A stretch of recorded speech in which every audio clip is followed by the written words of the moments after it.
time, you know? And God bless you. And Thank God hang you bless very in you there. much. too. Thank The you so gentleman's much. time has expired. I now recognize Mr. Suozzi for 5 minutes. Thank you, Mr. Chairman. Thank you to all of the witnesses for the work that you've done here today and for your insights. We appreciate all of your time and your help here today. I want to ask Mr. Pomerleau a question, if I may. Mr. Pomerleau, do you think that state and local governments are an important part of the national economy? Yeah, state and local governments are they are important employers, and there are a lot of people currently employed there.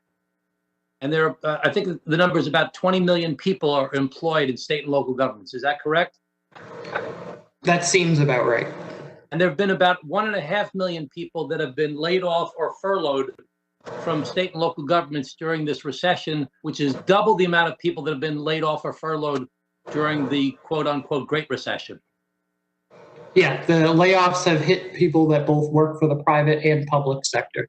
Do you think that the federal government has a role in helping to help these state and local governments?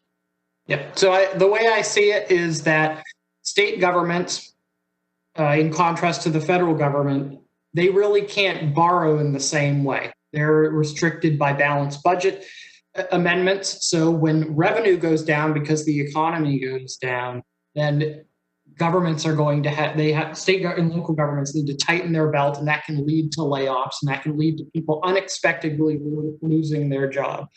I know that there's concern about pension bailouts and things like that, but I think the very limited lawmakers at the federal level should look at what state and local governments are losing in revenue. So we need the federal government to help the state and local governments. You'd agree with that, right? I think that there is a place for that. We don't want local governments to raise taxes, state and local governments to raise taxes.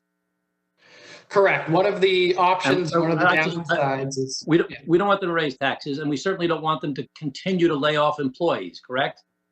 Correct. So the only choices for state and local governments with these massive deficits they're facing, which is projected by the Center for Budget and Policy Priorities to be $615 billion, the only thing they can do is either raise taxes or fire more employees, both of which you think are bad ideas, or get help from the federal government.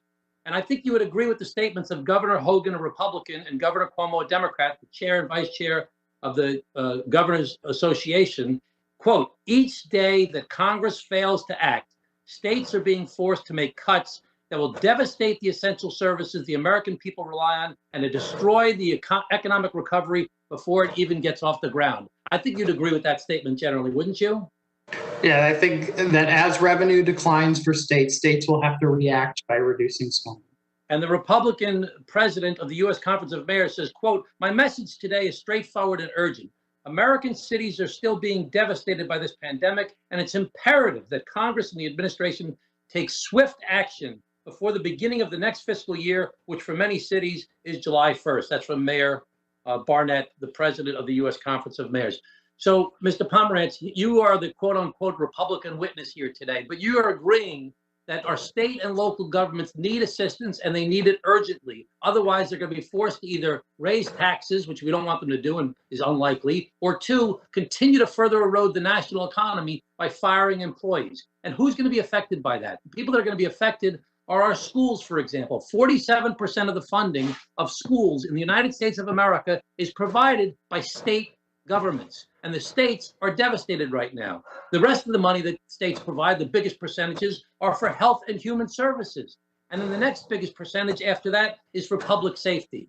So I would urge you, please, Mr. Pomerleau, any influence that you have on my Republican colleagues, to please encourage them that it's essential for our nation to recover from this recession affected by this pandemic is for us to fund quickly our state and local governments. And when Mitch McConnell says this is a blue state bailout and states and local governments should file for bankruptcy, it is really the height of hypocrisy when in fact his state every year receives subsidies from the federal governments from states like mine, the state of New York, which right now is devastated because we have 3 of the 6 hardest hit counties in the United States of America, in my congressional district alone, that have been affected by this pandemic.